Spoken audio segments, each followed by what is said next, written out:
안녕하십니까. 2월 13일 원자력 테마 보도록 하겠습니다. 자, 오늘은 또 상승으로 좀 진행이 되었습니다. 특정 종목을 제외하고는 좀 올라가는 분위기였고요.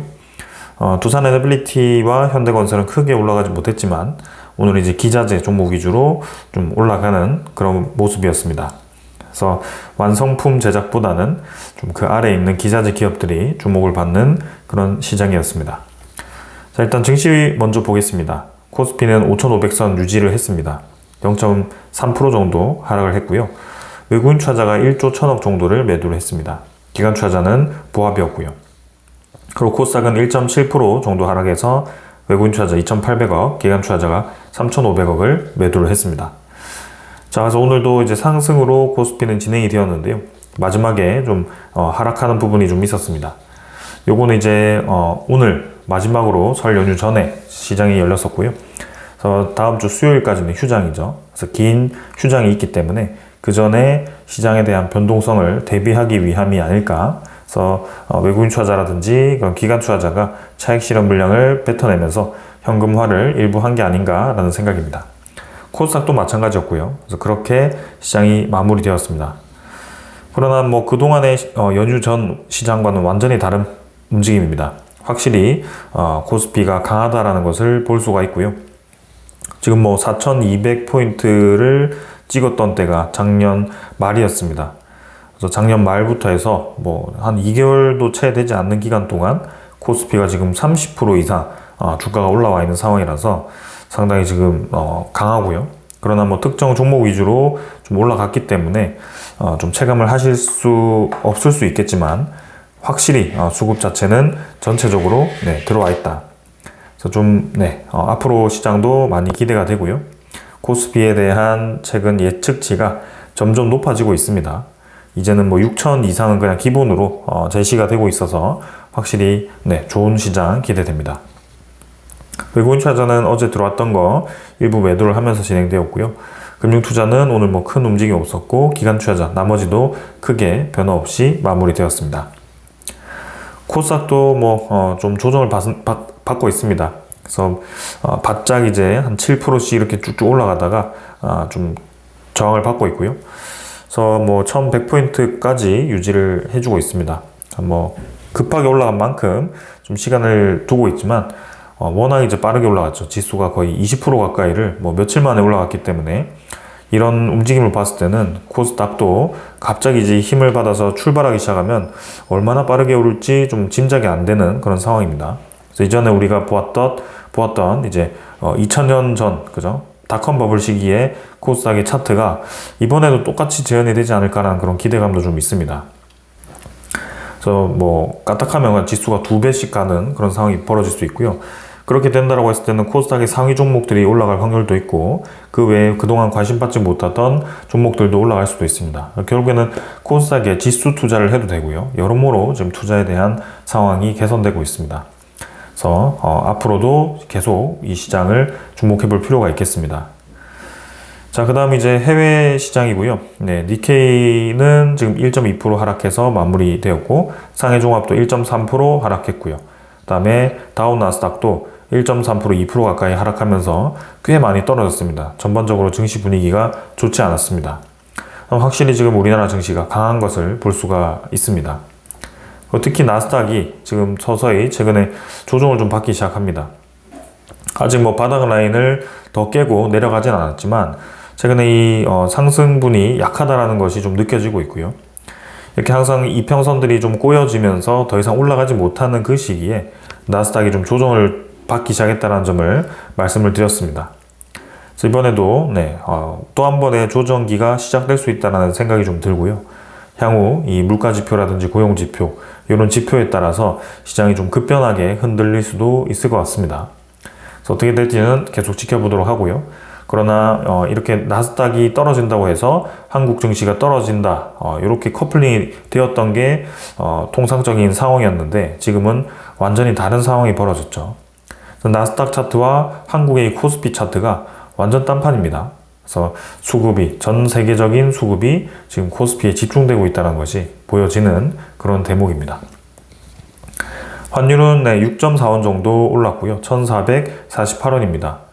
환율도 네, 일단 좀 반등을 하긴 했지만 아마도 네, 추석이 아니죠. 설 전에 현금 확보 차원에서 혹은 이제 현금을 거래해서 달러로 뭐 바꾸었던지 그런 형태의 움직임이 있었을 수 있죠. 그래서 그런 형태로 좀 단기간에 반등했을 거라고 좀 보여지고요. 아무래도 대세적인 추세는 조금씩 떨어지는 방향으로 향해 가지 않을까 싶습니다. 그래서 드라마틱 하락은 좀 기대하기는 어려울 수 있지만 적절한 수준으로 계속 환율이 오르락내리락을 하면서 떨어질 가능성이 있다. 그리고 4월에 있을 우리나라의 유동성 확보 그런 부분들을 주목을 해야 된다. 그래서 환율은 계속 이렇게 체크는 해보겠습니다. 그러나 아직까진 우려할 사항은 아니다. 그럼 지수 선물이고요. 선물 지표는 지금 미국 증시는 또 하락을 하고 있습니다. 0.5% 정도 하락하고 있고요. 테크 기업들이 상당히 좀 약세를 보이고 있습니다. 그리고 이제 채권 금리도 미국 10년물 채권 금리 4.1% 초반대로 꽤 떨어졌습니다. 그래서 국채 금리가 낮아지고 있는 상황, 그 다음에 미국 증시가 조정을 받고 있는 상황, 그리고 원자재 가격을 봤을 때도 금값, 은값이 이제 상승을 멈추고 조정기가 시작된 이 상황, 이런 부분들이 대부분 지금 이 조정을 받고 있다. 유동성 자금들이 좀 회수가 되고 있다. 비트코인도 지금 떨어지고 있죠. 66,800달러로 최근에 이 확실히 위험 자산 혹은 뭐 이 안전 자산이라고 하는 금값도 마찬가지 상승을 좀 축소시키면서 좀 횡보를 하는 그런 모습을 보이고 있습니다. 전반적으로 이렇게 진행이 되고 있어서 이 유동성에 대해서 조금 더 봐야 될 것 같다. 단기 조정기가 올 수도 있다라는 생각도 좀 듭니다. 이런 부분들 주의하면서 지켜보시면 되겠습니다. 자, 그 다음은 이제 AI 거품론 재점화라는 이제 소식이 좀 있었고요. 어제 이제 미국 증시가 급락을 했던 또 주요한 원인입니다. 내용 한번 살펴보겠습니다. 소프트웨어, 금융, 부동산 동반 약세가 일어났고요. 미국 증시에서 인공지능, AI 거품론이 다시 고개를 들고 있다. 그래서 기술주 강세를 이끌어온 AI 투자 낙관론이 또 수익성 검증 단계에 들어가면서 밸류에이션 부담이 부각되고 있다고 합니다. 그래서 지금 이 부분이 소프트웨어뿐만이 아니라 금융, 부동산, 물류 업종까지 약세가 확산되면서 전반적으로 테크 기업들이 좀 조정을 받는 그런 모습이 나왔습니다. 그래서 시장은 성장 기대보다 실제 이익 창출 가능성에 무게를 두기 시작했다라는 것이고요. 그래서 이제는 기대감보다는 이익을 나는 기업들이 중요하다. 그래서 최근에 나스닥보다는 좀 다우 쪽으로 수급이 몰리는 형태로 나타나고 있습니다. 이런 부분들이 이제 나스닥에 대한 조정 가능성이 있다라고 말씀드리는 거고요. 그래서 향후 이제 우리나라 증시에도 어떤 영향을 줄지 봐야 됩니다. 그러나 오늘 AI에 대한 이런 버블 이슈가 좀 있었음에도 불구하고 코스피는 좀 잘 방어를 했는데요. 한번 좀 지켜보도록 하겠습니다. 자, 그러나 저렇게 나쁜 소식만 있었던 건 아닙니다. 트럼프 행정부가 지금 이제 급하죠. 이제는 11월에 중간 선거가 있다라고 말씀드렸고요. 그 11월 중간 선거 전에 있었던 보궐선거에서 참패를 했기 때문에 특히 그냥 참패가 아니라 안방이었던 지역까지 완전 뺏겨버렸습니다. 그래서 11월 중간 선거가 이제 뭐 불보듯 뻔한 지금 민주당의 승리로 예상이 되고 있기 때문에 트럼프도 조치를 취할 수밖에 없고요. 그래서 이제는 물가를 떨어뜨리는 방향으로 진행을 할 수밖에 없습니다. 그래서 이런 부분들이 이제 철강, 알루미늄 관세에 대한 완화를 검토하고 있다라는 얘기가 들려오기 시작했습니다.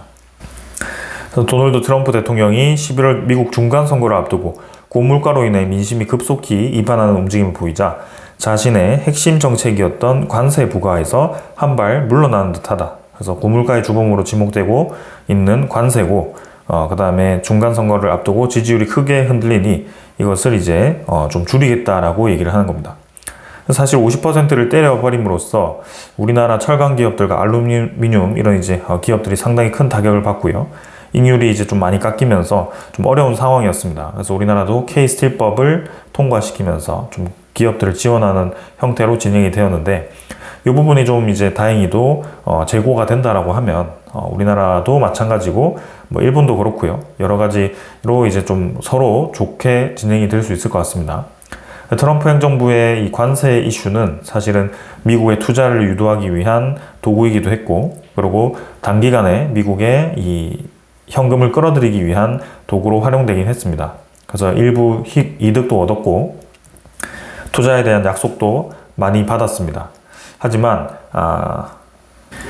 그 관세가 이제는 소비자 물가로 연결이 됨으로써 그런 부분들이 부담이 되고 있고요. 특히 AI가 지금 등장함으로써 그 AI에 대한 고용률이 낮아진다라는 지표들이 속속들이 들어오고 있기 때문에 물가는 높은데 고용 지표가 좋지 않다. 그럼 점점 민심이 또 좋지 않겠죠.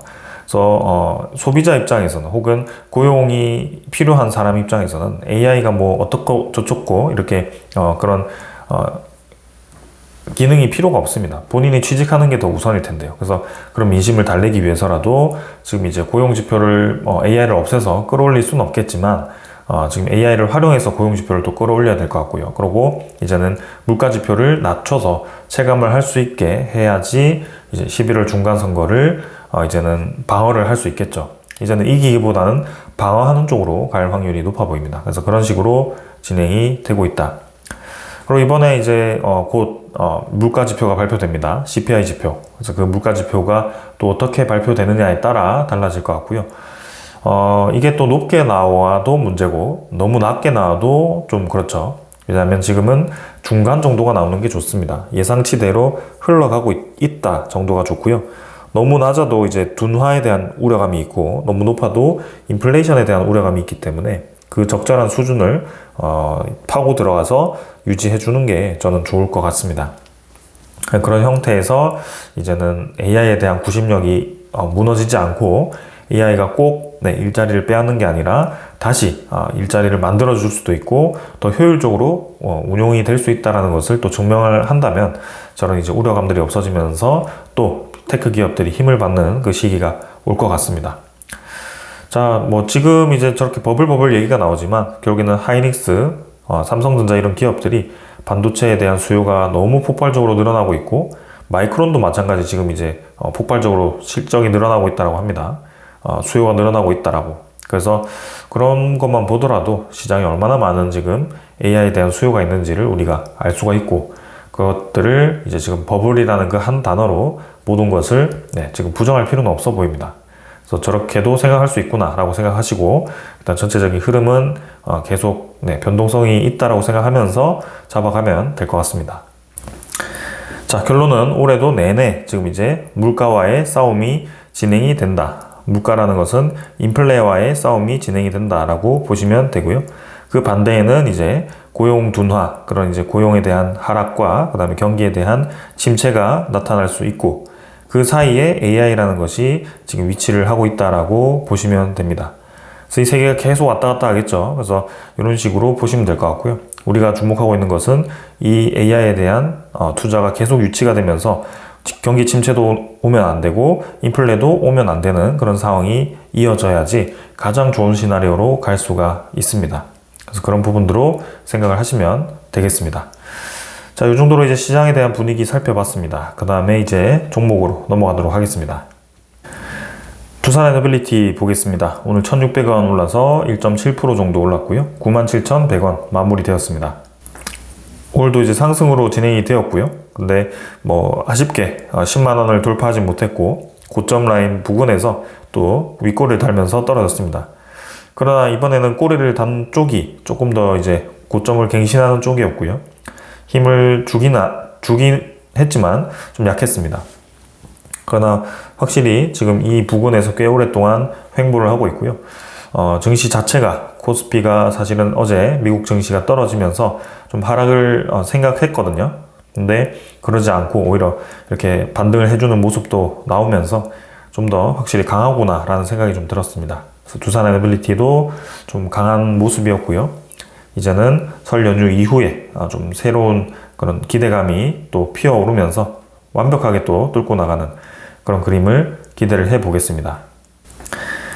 자, 그래서 뭐 오늘 물가지표 발표되고 그 다음에 뭐 관세가 어떻게 될지에 따라서 또 거시적인 상황이 바뀔 수 있고요. 그리고 AI라는 것이 다시 힘을 받아서 이제는 인프라 투자, 어떤 인프라? 전력 인프라 투자에 집중이 되고 특히 두산에너빌리티가 영위하고 있는 가스터빈과 그다음에 원자력 SMR이 다시 힘을 받았을 때 아주 크게 올라갈 확률이 높습니다. 그래서 그 시기까지는 그 관심을 받을 때까지는 계속 이렇게 올라갔다 내려갔다 올라갔다 내려갔다 하면서 횡보할 수도 있고요. 혹은 시장이 떨어지면서 좀 조정을 받을 수도 있고요. 이 공간을 어떻게 채울지는 아무도 알 수 없습니다. 그러나 그 상단 라인을 한번 뚫고 가기 시작했을 때는 빠르게 올라갈 수 있다는 것이 저의 의견이고요. 그래서 이제는 뭐 10만 원을 넘는 게 중요한 게 아니라 10만 원 넘으면 바로 이제 15만 원 역사적 고점까지도 빠르게 치고 나갈 가능성이 높다. 이미 목표가 자체도 증권가에서 벌써 16만 원까지 나왔기 때문에 뭐 그 이상 충분히 갈 수 있을 거라고 봅니다. 코스피도 뭐 5,500 지금 달성하긴 했지만 이미 작년 말부터 해서 코스피의 목표치가 엄청 강하면 이제 6,000 강세장이면 7,000까지도 가능하다라고 얘기했는데요. 이제 5,500까지 와버리니까 점점 이제 평균적인 목표치도 높아지고 앞으로에 대한 이 최대 목표치도 높아지고 있습니다. 그래서 그런 부분을 봤을 때는 두산 에너빌리티도 마찬가지입니다. 16만 원이라는 그 가격에 딱 이제 집중할 필요 없고요. 그 가는 길이 이제 점점 높아질수록 목표가도 같이 높아질 수밖에 없고, 결국에는 우리가 보고 있는 그 방향이 맞게 흘러가는지만 체크를 한다면 괜찮을 것 같습니다. 그래서 하루 이틀 투자할 게 아니시라면 지금은 차트보다는 전체적인 흐름을 계속 이해하려고 노력하시면 될 것 같다라고 말씀드리겠습니다. 수급은 간단하게 보겠습니다. 280만 주 외국인 투자자 들어왔습니다. 어제 나갔던 거 들어왔고요. 뭐 들어왔다 나갔다 반복합니다. 여전히. 그리고 기관 투자자도 금융 투자 위주로 좀 매수를 하고 있고요. 일단 수급이 별로 중요하지는 않은 것 같습니다. 지금은. 그다음에 현대건설은 400원 정도 하락했고요. 11만 5천 원. 그래서 오늘도 좀 피크를 찍으면서 빠르게 이제 치고 나가는 그림이었는데 좀 아쉽게 마무리되었는데요. 점점 이제 높이고 있죠. 저점 라인을 높이고 있고요. 리밸런싱 이슈가 끝날 때까지는 이 강세를 이어갈 것으로 보여집니다. 그래서 현대건설도 이제 뭐 설 끝나고 한 10% 이상씩 이렇게 올라가는 그 날도 있을 수 있을 거라고 보고요. 강한 모습 기대해 보겠습니다. 일단 외국인 투자자가 계속 매도를 하고 있는데요. 오늘도 10만 주 매도했는데 기관 투자자가 그 반대 물량을 받아주고 있습니다.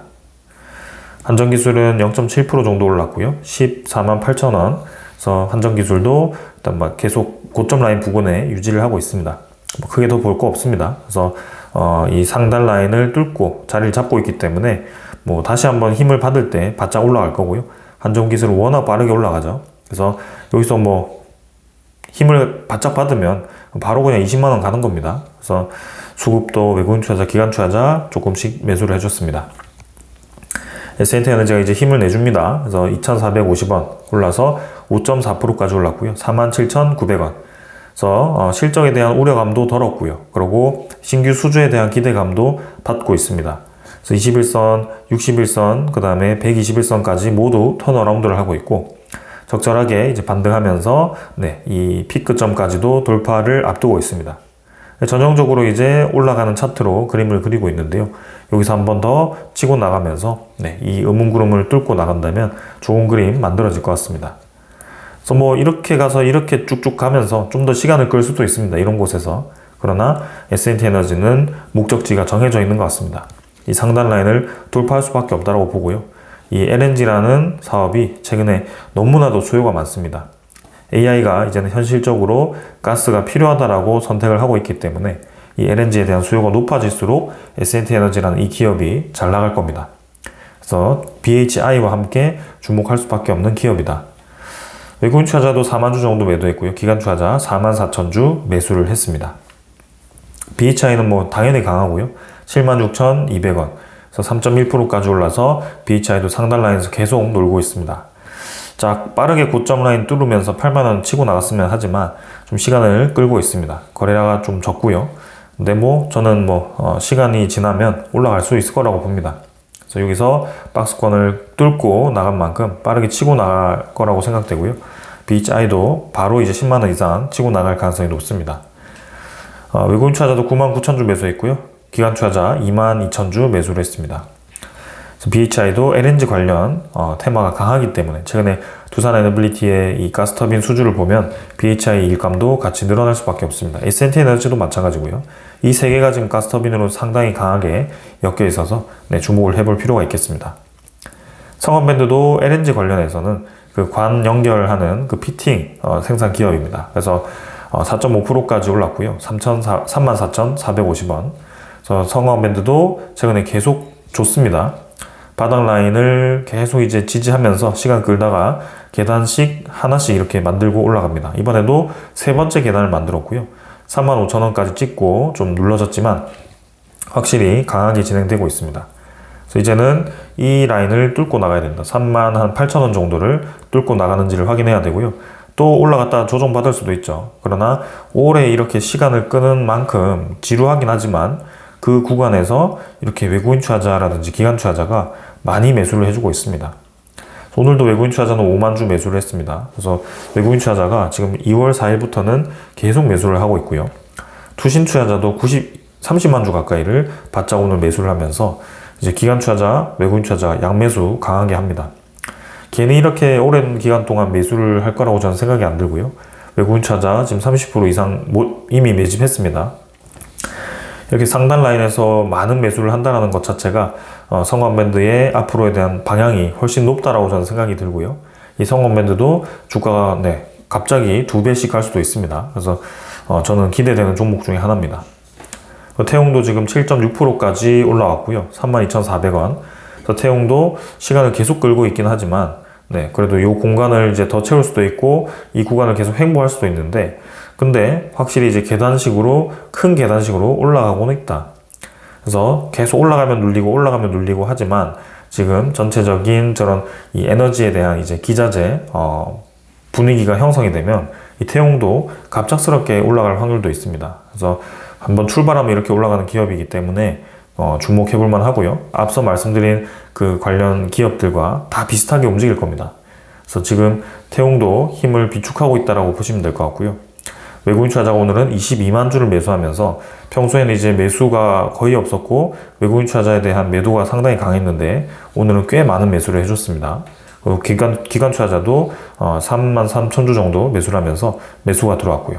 그래서 본격적인 이제 매수가 시작된 것인지 좀 보도록 하고요. 설 연휴라고 해서 외국인 투자자가 오히려 코스닥, 코스피를 매도를 하는데 지금 이 관련 종목들은 매수를 하는 모습을 보여줬습니다. 그래서 설 연휴 이후에 이 기업들이 어떻게 움직이는지 좀 기대를 해 보겠습니다. 우진도 3.6% 올라서 25,800원. 그래서 이 구간을 계속 놀고 있고요. 고점 부근이라 뭐 부담도 없죠. 그래서 내려오지 않고 21선을 유지해주고 있습니다. 이것도 힘을 받으면 뭐 그냥 10% 이상씩 20%까지도 올라가기 때문에 충분히 베팅해 볼 만하다. 오늘도 외국인 투자자 12만 주 매수했고요. 기관 투자자도 6만 7천 주 매수하면서 우진은 계측 쪽의 강자죠. 그래서 우진과 우진엔텍 같이 보셔도 됩니다. 그래서 좋아 보입니다. 보성파워텍은 2.3% 하락했고요. 보성파워텍도 계단식으로 준비를 하고 있습니다. 그래서 9,100원, 200원 정도로 진행되었고 외국인 투자자는 100만 주 정도 매도를 했습니다. 뭐 크게 움직이진 못했지만 최근에 워낙 강했고요. 우리 기술도 다시 투자 경고 종목 지정되면서 오늘은 10% 가까이 조정을 받았습니다. 그래서 빠르게 올라간 만큼 빠르게 조정을 받을 수도 있습니다. 보통은 이렇게 움직이는데 전에는 이제 내려갔다 바로 회복했거든요. 그래서 이번에도 그런 식으로 진행이 될 수도 있습니다. 그래서 우리 기술 일단 단기간에 3배 가까이 상승해서 확실히 좀 이 신규 진입은 좀 어려운 구간이고요. 외국인 투자자도 330만 주 매도를 하면서 차익 실현을 좀 했습니다. 그러나 이렇게 해서 끝난 게 아닙니다. 여기서도 한참 이제 이렇게 뭐 주가를 오르락내리락 하면서 횡보를 할 수도 있습니다. 혹은 바로 더 올라갈 수도 있고요. 그러나 저의 경험에 의하면 그냥 좀 더 조정을 받으면서 횡보를 할 가능성이 있다. 그러나 우리 기술을 포함한 원자력 테마가 또 이제 큰 소식이 있으면 또 조정받는 척 바로 올라가겠죠. 그래서 그 앞은 알 수 없습니다. 그러나 목표치는 지금보다는 높을 거라고 생각됩니다. 단기간에 대한 움직임은 조정이 나올 수 있다. 자, 그래서 이 정도로 다 확인했습니다. 그래서 결국에는 우리가 주목해야 되는 것은 단기의 움직임이 아니라 앞으로에 대한 방향이죠. 그런 면에서 주목을 해야 되고요. 아까 이제 초반에도 말씀을 드렸는데 지금 이제 트럼프 행정부가 철강과 알루미늄 관세에 대한 완화를 검토하고 있습니다. 이 부분은 지금 상당히 중요합니다. 두산 에너빌리티를 비롯해서 뭐 이제 태용이라든지 현대건설, 뭐 혹은 이제 BHI, 그리고 저는 S&T에너지 이런 쪽도 중요하고요. 그래서 이런 관세에 대한 완화가 철강 알루미늄부터 시작해서 서서히 진행된다면 물가도 이제 트럼프 행정부가 물가도 좀 잡고 우리나라들도 기업들이 이제 부담 갔던 것을 좀 완화할 수 있기 때문에 저런 부분들이 중요할 것 같습니다. 자, 그러면서 트럼프 행정부는 지금 온실가스 규제를 근거로 없앤다라고 하고요. 오바마 때 도입한 위해성 판단을 종료하겠다. 그래서 지금 이제 트럼프가 역사상 최대 규제를 완화하겠다라면서 1.3조 달러 이상을 절감하겠다. 그래서 전기차 판매가 감소될 거로 보여지고, 이런 이제 이 내연차, 그런 석유 이쪽이 다시 부각을 받을 것으로 보여집니다. 그래서 어떻게 보면 이제 이 친환경적으로는 무리가 있지만, 지금 제가 설명드린 이 기업들은 뭐 원자력 에너지도 하지만 그런 플랜트 관련된 사업들도 하는 기업들입니다. 그래서 그런 플랜트 관련된 기자재 사업, 이런 이제 열교환기, 이런 계측 기업들, 이런 기업들이 주목을 받을 수밖에 없고요. 지금 이제 중공업 쪽이 확실히 힘을 받는 시기가 오고 있다는 것이 느껴집니다. 그래서 지금 두산은 에너빌리티이긴 하지만 원래는 중공업이 강했죠. 그래서 그런 쪽으로 다시 한번 부각이 될 수도 있다. 그래서 미국 시장부터 그렇게 진행이 되고 있다는 점을 생각해 보시면 좋겠습니다. 자, 그리고 미국이 지금 AI에 대한 맨해튼 프로젝트라고 얘기를 하면서 대폭으로 지금 AI에 대한 투자와 그런 AI를 활용한 이제 계획을 세우고 있습니다. 말 그대로 AI라는 이 산업에 올인을 하겠다라고 선언을 한 것이기 때문에 그 부분이 상당히 중요한데요. 미국 에너지부가 이제 12일에 26개의 전략 분야 계획을 공개를 했다라고 합니다. 그래서 대표적으로는 제네시스 미션이고요. 에너지부를 중심으로 산하 17개 국립연구소의 슈퍼컴퓨터와 과학 데이터를 통해서 미국 과학 안보 플랫폼을 구축하고, 그다음에 아마존, 마이크로소프트, 구글 메타 등 빅테크와 협력을 하는 내용을 담은 구상이라고 합니다. 그러니까 이 빅테크가 이 시장에서 주목을 받을 수밖에 없고 빅테크에 힘을 실어줄 수밖에 없는 상황이라고 보여집니다. 아무리 AI가 버블이라고 하고 AI에 대한 그런 회의감이 있더라도 결국에는 지금 미국의 정부가 주목하고 있는 것이 제네시스 미션이고 AI판 맨해튼 프로젝트입니다. 그래서 빅테크 기업들을 살릴 수밖에 없고 빅테크 기업들이 투자를 할 수밖에 없고 그런 상황이 지금 만들어지고 있다는 것을 주목을 해야 됩니다. 자, 그래서 AI 데이터 세트를 활용하기 위한 통합 AI 플랫폼 구축과 기초 모델 훈련과 그다음에 이런 연구개발 자원을 통합하는 이런 큰 내용들이 좀 있었고요. 그리고 AI 쪽이 이제 원자력과 어떻게 연결되냐 하면 원자력 및 핵 융합 분야에서는 AI를 통해서 원자로 설계 및 인허가 절차를 혁신해서 건설 기간을 절반으로 줄이고 운영 비용을 50% 이상 절감할 계획이다라는 겁니다. 그래서 미국은 지금 AI를 활용해서 원자력 에너지를 이제 비용을 절감하겠다는 목표를 세운 겁니다. 그리고 원전 비용의 상당 부분은 까다로운 규제 준수와 문서 작업에서 발생하게 되는데 이것을 규제 문서를 자동으로 작성하고 위험 분석을 수행하면 계획 및 문서화 시간을 절반 이상 줄일 수 있다. 결국에는 인건비를 줄일 수 있다라고 얘기하는 것과 같은 것 같습니다. 그리고 이런 것들이 이제 복잡한 데이터를 실시간으로 해석하는 디지털 트윈 기술을 쓴다라고 얘기를 하면서 이제는 그런 이제 원자력 건설에 대한 기간과 이 비용을 절감할 수 있다. 그러니까 사전 준비 절차, 그다음에 규제 이 승인 작업 이런 것들이 상당히 이제 비용이 크고 많이 비용이 들어갔는데 그것을 줄이겠다라고 얘기를 한 거죠. 그래서 우리나라 이 일부 쪽에서는 원전이 오래 걸린다. 원전은 위험하다라는 핑계로 계속 이제 짓지 말아야 된다, 없애야 된다라고 얘기를 하는 반면 저는 이제 AI를 앞서 나가는 미국 같은 쪽에서는 벌써 AI를 활용해서 원자력을 어떻게 운용할지를 고민하고 있습니다. 그리고 어떻게 빠르게 더 건설할지를 고민하고 있습니다. 그러니까 이게 완전히 발상의 차이죠. 그래서 이런 식으로 진행이 되고 있다는 점. 그러면 이제 저렇게 건설 기간이 줄고 더 빠르게 건설할 수 있다면 지금 말씀드린 두산 에너빌리티 비롯한 그 기업들이 당연히 수혜를 받을 수밖에 없겠죠. 네, 아주 좋은 상황인 것 같습니다. 자, 그리고 이제 우리나라 정부가 특별법 앞서서 대미 투자에 대한 프로젝트를 사전 검토를 착수를 했는데요. 그래서 어떤 이제 이 안건들이 대미 투자에 협상이 되는지 그런 것들을 좀 봐야 됩니다. 1호 프로젝트에 대해서 지금 조금씩 이제 언급이 되고 있는데요. 에너지에 대한 얘기가 나오고 있습니다. 특히 석유 화학 에너지 쪽으로 우리나라도 투자를 할 가능성이 있다는 얘기가 좀 있었는데요. 일단은 어떻게 될지는 더 봐야 됩니다. 그래서 에너지와 원전, 핵심 광물, 인공지능, 양자 컴퓨팅 쪽으로 이제 투자 분야가 정해지는 것 같은데, 지금 이제 실무 측 협의를 해야 되겠지만, 최근에는 이 석유화학 쪽을 좀 강조를 하고 있는 것으로 보여집니다. 그래서 원자력 발전이 조금 밀릴지 아니면 같이 이제 소식이 나올지는 모르겠지만, 확실히 지금 미국에서는 에너지에 대한 가격을 낮추기 위해서 단기간에는 좀 더 빠르게 건설할 수 있고 에너지 가격에 조금 더 빠르게 영향을 미칠 수 있는 쪽에 집중을 하고 있는 것 같다라는 생각이 좀 듭니다. 그 일본 쪽에서도 지금 이제 대미 협상을 지금 진행을 하고 있는데요. 1호 투자.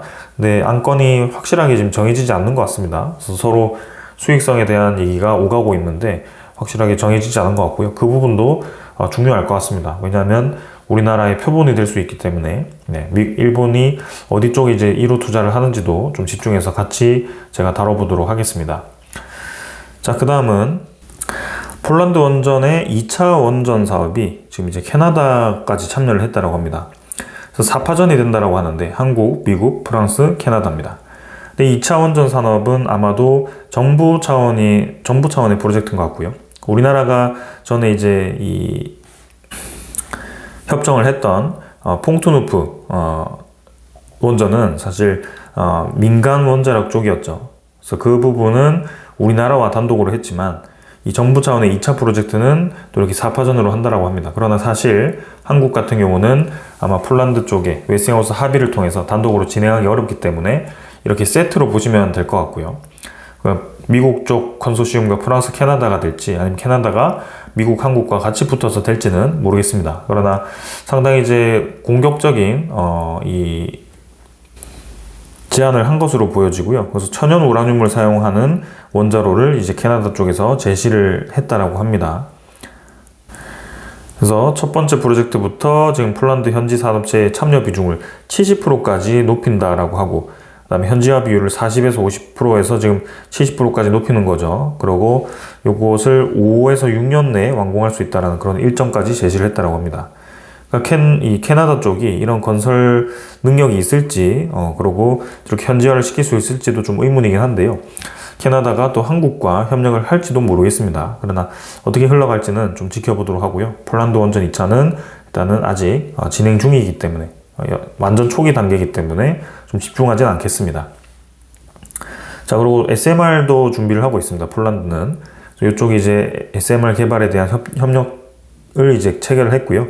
그래서 연구소와 이렇게 폴란드 쪽에 SMR을 짓는 기업이 또 준비를 하고 있습니다. 아마도 모델은 BWRX 모델이 될 가능성이 있어 보이고요. 폴란드 쪽에서는 지금 미국의 GE, 그 다음에 일본의 히타치가 합작한 그 모델을 준비를 하고 있습니다. 영국도 지금 월파 부지에 이렇게 SMR 도입을 준비를 하고 있고요. 2,500만 파운드 규모의 계약을 체결했다고 합니다. 그래서 이제는 본격적으로 영국도 SMR 준비하고 있고, 저기 롤스로이스 쪽에 그런 프로젝트를 맡길 것으로 보여집니다. 리투아니아도 지금 원전 해체 쪽으로 준비를 하고 있고요. 리투아니아의 해체 프로젝트도 우리나라 쪽이 이제 참여를 할 수 있을지 좀 보도록 하겠습니다. 특히 두산 에너빌리티라든지 태웅이라든지 이런 기업들은 캐스크 제작도 가능해 하고요. 현대건설도 해체 사업에 참여가 가능하고요. 그리고 계측 기업인 우진 쪽도 해체 관련된 프로젝트로 엮일 수도 있습니다. 그래서 여러모로 지금 기업들이 모여 있어서 준비하는 것을 지켜볼 만합니다. 자, 그 다음은 이제 뉴스케일 파워가 또 미국의 최대 국립연구소와 AI 기반 핵연료 관리 연구를 착수하게 되고요. 12기 SMR 모듈 간 연료 공유 기술을 개발합니다. 그래서 이번에 12기 이게 또 루마니아 쪽에 승인이 났습니다. 그래서 뉴스케일 파워가 승인이 났는데 어제 미장이 또 테크주 위주로 또 급락을 하면서 많이 떨어졌는데요. 어제도 말씀드렸다시피 루마니아 프로젝트에 대한 이 기대감도 있지만 여기에 대한 투자 지연도, 투자가 아니라 그 건설 지연도 예상이 되어서 그런 부분으로 좀 공격을 하고 있습니다. 그러나 일단 승인된 것만으로도 저는 좋아 보이고요. 이제는 1호 프로젝트가 다시 가동이 되었다는 것이 의미가 있습니다. 그래서 이 뉴스케일 파워도 1호 프로젝트가 가동이 되고 그러면서 이제 미국 내에 있는 TVA와 대규모의 프로젝트를 또 준비하고 있기 때문에 향후 이제 수주가 대폭으로 늘어날 수 있는 그런 계기가 되었다. 뉴스케일 파워는 NRC 인증을 받은 유일한 SMR 기업이고요. 대규모에 대한 제작이 가능합니다, 이제는. 왜냐면 다른 기업들은 대규모 제작하다가 승인이 나지 않아서 좀 이제 그런 설계 변경이 필요하면 치명적인 이 상황이 생길 수 있는데, 뉴스케일 파워는 그런 상황이 아예 없는 거고요. 그리고 이제 루마니아 프로젝트가 성공적으로 진행되면서 또 이제 검증이 된다면 향후 뭐 12개든 뭐 100개든 이렇게 지을 수 있을 것 같고요. 두산 에너빌리티도 계획상으로는 이 뉴스케일 파워 쪽으로부터 SMR에 대한 수주가 상당히 많습니다. 한 100개 이상으로 지금 목표치를 잡았는데 그게 현실이 될지 또 지켜보도록 하겠습니다. 그래서 여러 이제 소식들을 좀 많이 전달 드렸습니다. 그래서 한국형 SMR도 지금 노르웨이 쪽에 준비를 하고 있고요. 현지 정부 평가 착수하긴 했는데 사실 한국형 SMR, 저 ISMR은 상용화까지는 2030년을 넘어야 됩니다. 그래서 그 부분이 조금 시간이 걸려서 저 부분은 저 정도 있구나 정도만 생각하시면 되겠습니다. 우리나라 스마트 100이라는 모델을 이제 인증을 받았고요. 그것은 선박에도 적용이 가능하기 때문에, 그리고 사우디와도 공동 개발을 했던 프로젝트이기 때문에 향후 이제 사우디 SMR이라든지 선박 쪽에 또 적용되는 그런 내용이 나올지 또 지켜보면 될 것 같고요. 그러면서 이제 차세대인 ISMR도 지켜보시면 되겠습니다. 프랑스도 이제 원전에 올인을 하는 모습이고요. 신재생 에너지를 좀 줄여가면서도 원전 발전을 늘리고 있다. 그래서 확실히 지금 기저 에너지원의 중요성이 커지고 있고요. 이런 쪽이 중요하다. 그리고 태양광도 이제는 그냥 지상 태양광보다는 우주 데이터 센터가 뜨면서 우주 쪽에 태양광이 뜨고 있다. 그래서 현실적으로 이제 기술을 맞춰서 가는 게 중요하고요. 지상에만 되도록 까는 것보다는 이제 해법을 찾는 저 방향이 제시가 되고 있기 때문에 저 부분도 우리도 주목을 해야겠죠. 그래서 아마 저렇게 또 우주 데이터 센터가 유행을 하게 되면 우주선이 엄청나게 커야 될 거고요. 거기에 들어가는 단조품들이 또 있을 거고요. 그래서 그런 부분들이 이제는 이 철강 기업들, 철강을 제작하고 철강을 깎는 기업들이 또 주목을 받겠죠. 그래서 향후 이제 이 단주 기업들이라든지 건설 기업들이 계속 사이클이 들어오면서 좋아질 것으로 보여집니다. 지금은 반도체, 뭐 이렇게 로봇 이쪽으로 이제 관심 많이 받고 있는데요. 향후는 정말 이제 실질적인 거, 근본이 되는 에너지 쪽, 그리고 이제 에너지를 만들기 위한 플랜트를 제작하는 기업들이 주목을 받을 수밖에 없다라고 생각됩니다. 자, 오늘 여기까지 하겠습니다. 이제 설 연휴가 시작되고요. 설 연휴 이후에 또 뵙도록 하겠습니다. 명절 잘 세시고 새해 복 많이 받으십시오. 감사합니다.